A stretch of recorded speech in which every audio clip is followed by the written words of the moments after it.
I grew up to study the brain because I have a brother who has been diagnosed with a brain disorder, schizophrenia. And as a sister and later as a scientist, I wanted to understand, why is it that I can take my dreams, I can connect them to my reality, and I can make my dreams come true? What is it about my brother's brain and his schizophrenia that he cannot connect his dreams to a common and shared reality, so they instead become delusion? So I dedicated my career to research into the severe mental illnesses, and I moved from my home state of Indiana to Boston, where I was working in the lab of Dr. Francine Bennis in the Harvard Department of Psychiatry. And in the lab, we were asking the question, what are the biological differences between the brains of individuals who would be diagnosed as normal control, as compared with the brains of individuals diagnosed with schizophrenia, schizoaffective, or bipolar disorder?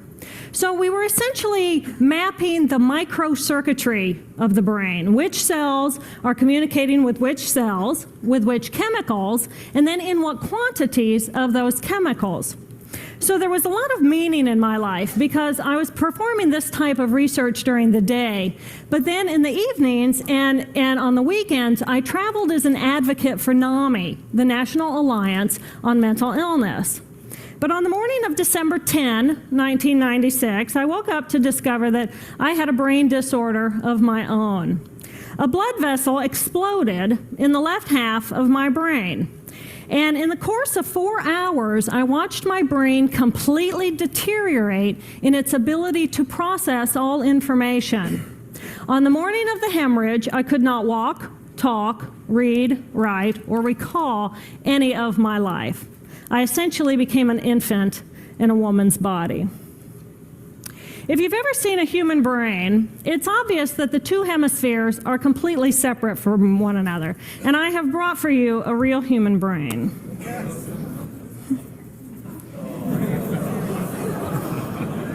Thank you. So this is a real human brain. This is the front of the brain, the back of the brain with the spinal cord hanging down.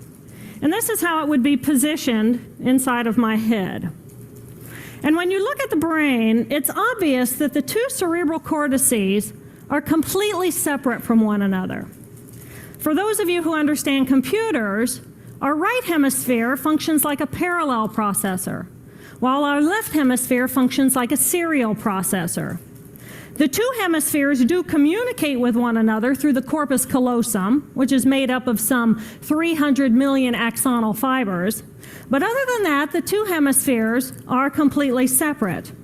Because they process information differently, each of our hemispheres think about different things, they care about different things, and dare I say, they have very different personalities. Excuse me. Thank you. It's been a joy. Our right human hemisphere is all about this present moment. It's all about right here, right now. Our right hemisphere, it thinks in pictures, and it learns kinesthetically through the movement of our bodies.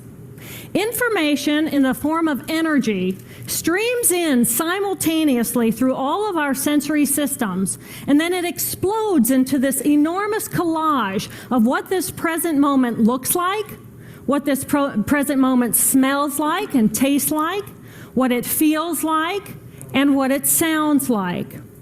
I am an energy being connected to the energy all around me through the consciousness of my right hemisphere. We are energy beings connected to one another through the consciousness of our right hemispheres as one human family. And right here, right now, we are brothers and sisters on this planet, here to make the world a better place. And in this moment, we are perfect, we are whole, and we are beautiful. My left hemisphere, our left hemisphere, is a very different place. Our left hemisphere thinks linearly and methodically. Our left hemisphere is all about the past, and it's all about the future. Our left hemisphere is designed to take that enormous collage of the present moment and start picking out details, and more details about those details. It then categorizes and organizes all that information, associates it with everything in the past we've ever learned, and projects into the future all of our possibilities. And our left hemisphere thinks in language. It's that ongoing brain chatter that connects me and my internal world to my external world. It's that little voice that says to me, hey, you got to remember to pick up bananas on your way home. I need them in the morning. It's that calculating intelligence that reminds me when I have to do my laundry. But perhaps most important, it's that little voice that says to me, I am. I am. And as soon as my left hemisphere says to me, I am, I become separate. I become a single, solid individual, separate from the energy flow around me and separate from you. And this is a portion of my brain that I lost on the morning of my stroke. On the morning of the stroke, I woke up to a pounding pain behind my left eye. And it was the kind of pain, caustic pain, that you get when you bite into ice cream. And it just gripped me, and then it released me. And then it just gripped me, and then it released me. And it was very unusual for me to ever experience any kind of pain, so I thought, okay, I'll just start my normal routine. So I got up and I jumped onto my cardio glider, which is a full body, full exercise machine. And I'm jamming away on this thing, and I'm realizing that my hands look like primitive claws grasping onto the bar.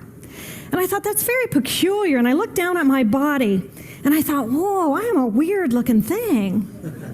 And it was as though my consciousness had shifted away from my normal perception of reality, where I'm the person on the machine having the experience, to some esoteric space where I'm witnessing myself having this experience. And it was all very peculiar, and my headache was just getting worse, so I get off the machine, and I'm walking across my living room floor, and I realize that everything inside of my body has slowed way down. And every step is very rigid and very deliberate. There's no fluidity to my pace, and there's this constriction in my area of perception, so I'm just focused on internal systems. And I'm standing in my bathroom getting ready to step into the shower, and I could actually hear the dialogue inside of my body. I heard a little voice saying, okay, you muscles, you got to contract, and you muscles, you relax. And then I lost my balance, and I'm propped up against the wall. And I looked down at my arm, and I realized that I can no longer define the boundaries of my body. I can't define where I begin and where I end, because the atoms and the molecules of my arm blended with the atoms and molecules of the wall. And all I could detect was this energy. And I'm asking myself, what is wrong with me? What is going on? And in that moment, my brain chatter, my left hemisphere brain chatter, went totally silent. Just like someone took a remote control and pushed the mute button, total silence. And at first I was shocked to find myself inside of a silent mind. But then I was immediately captivated by the magnificence of the energy around me. And because I could no longer identify the boundaries of my body, I felt enormous and expansive. I felt at one with all the energy that was, and it was beautiful there. And then all of a sudden, my left hemisphere comes back online, and it says to me, hey, we got a problem, we got to get some help. And I'm going, oh, I got a problem. So it's like, okay, I got a problem. But then I immediately drifted right back out into the consciousness, and I affectionately refer to this space as La La Land. But it was beautiful there. Imagine what it would be like to be totally disconnected from your brain chatter that connects you to the external world. So here I am in this space, and my job and any stress related to my job, it was gone. And I felt lighter in my body. And imagine all of the relationships in the external world and any stressors related to any of those, they were gone. And I felt this sense of peacefulness. And imagine what it would feel like to lose 37 years of emotional baggage. Oh, I felt euphoria. Euphoria. It was beautiful there. And then again, my left hemisphere comes online and it says, hey, you've got to pay attention. We've got to get help. And I'm thinking, I got to get help. I got to focus. So I get out of the shower and I'm mechanically dressed and I'm walking around my apartment and I'm thinking, I got to get to work. I got to get to work. Can I drive? Can I drive? And in that moment, my right arm went totally paralyzed by my side. Then I realized, oh my gosh, I'm having a stroke. I'm having a stroke. And then the next thing my brain says to me is, wow, this is so cool. This is so cool. How many brain scientists have the opportunity to study their own brain from the inside out? And then it crosses my mind, but I'm a very busy woman. I don't have time for a stroke. It's like, okay, I can't stop the stroke from happening, so I'll do this for a week or two, and then I'll get back to my routine. Okay, so I got to call help. I got to call work. I couldn't remember the number at work. So I remembered in my office I had a business card with my number on it. So I go into my business room, and I pull out a 3-inch stack of business cards. And I'm looking at the card on top. And even though I could see clearly in my mind's eye what my business card looked like, I couldn't tell if this was my card or not, because all I could see were pixels. And the pixels of the words blended with the pixels of the background and the pixels of the symbols, and I just couldn't tell. And then I would wait for what I call a wave of clarity. And in that moment, I would be able to reattach to normal reality. And I could tell, that's not the card, that's not the card, that's not the card. It took me 45 minutes to get 1 inch down inside of that stack of cards. In the meantime, for 45 minutes, the hemorrhage is getting bigger in my left hemisphere. I do not understand numbers. I do not understand a telephone, but it's the only plan I have. So I take the phone pad and I put it right here. I take the business card, I put it right here, and I'm matching the shape of the squiggles on the card to the shape of the squiggles on the phone pad. But then I would drift back out into la la land and not remember if when I come back if I'd already dialed those numbers. So I had to wield my paralyzed arm like a stump and cover the numbers as I went along and push them so that as I would come back to normal reality, I'd be able to tell, yes, I've already dialed that number. Eventually, the whole number gets dialed, and I'm listening to the phone, and my colleague picks up the phone, and he says to me, and I think to myself, oh my gosh, he sounds like a golden retriever. And so I say to him, clear in my mind, I say to him, this is Jill, I need help. And what comes out of my voice is, and I think, oh my gosh, I sound like a golden retriever. So I didn't know that I couldn't speak or understand language until I tried. So he recognizes that I need help, and he gets me help. And a little while later, I'm riding in an ambulance from one hospital across Boston to Mass General Hospital. And I curl up into a little fetal ball. And just like a balloon with the last bit of air just right out of the balloon, I just felt my energy lift and I felt my spirit surrender. And in that moment, I knew that I was no longer the choreographer of my life. And either the doctors rescue my body and give me a second chance at life, or this was perhaps my moment of transition.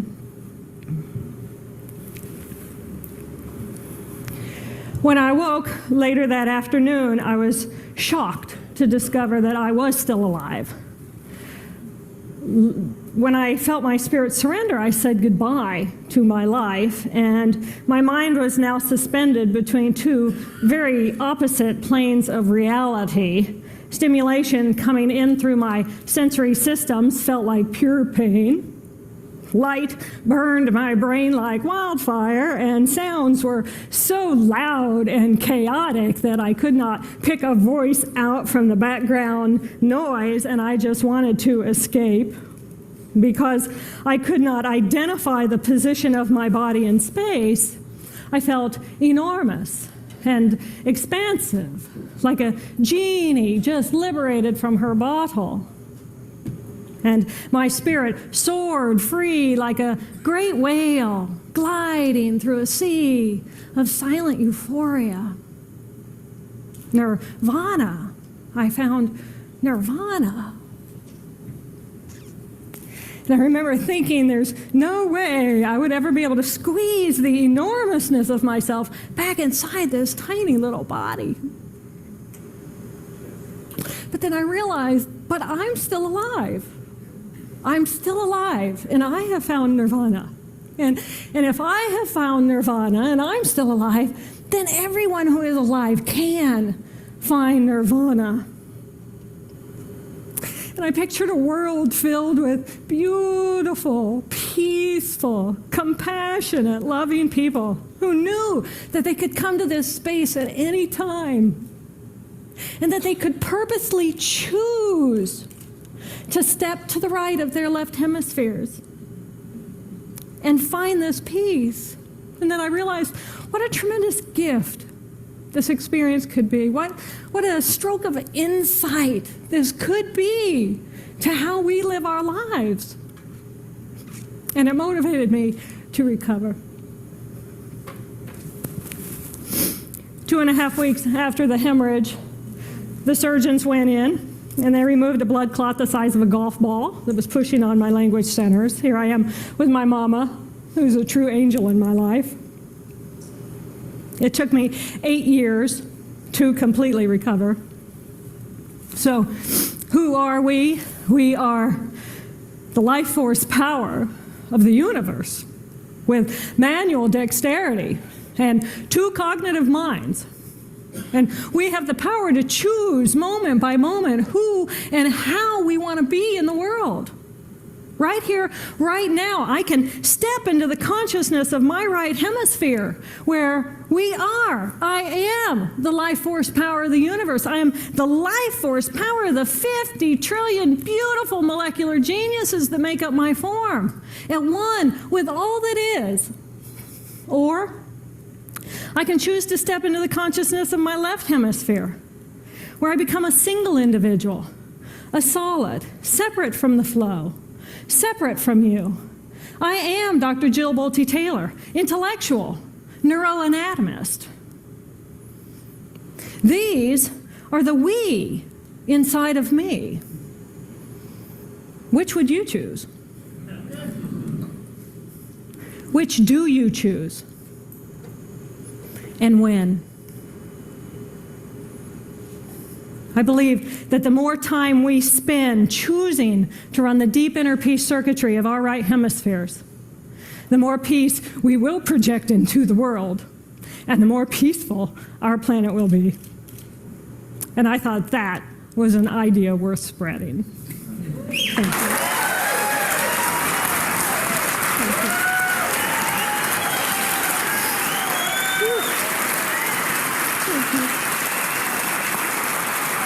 Thank you.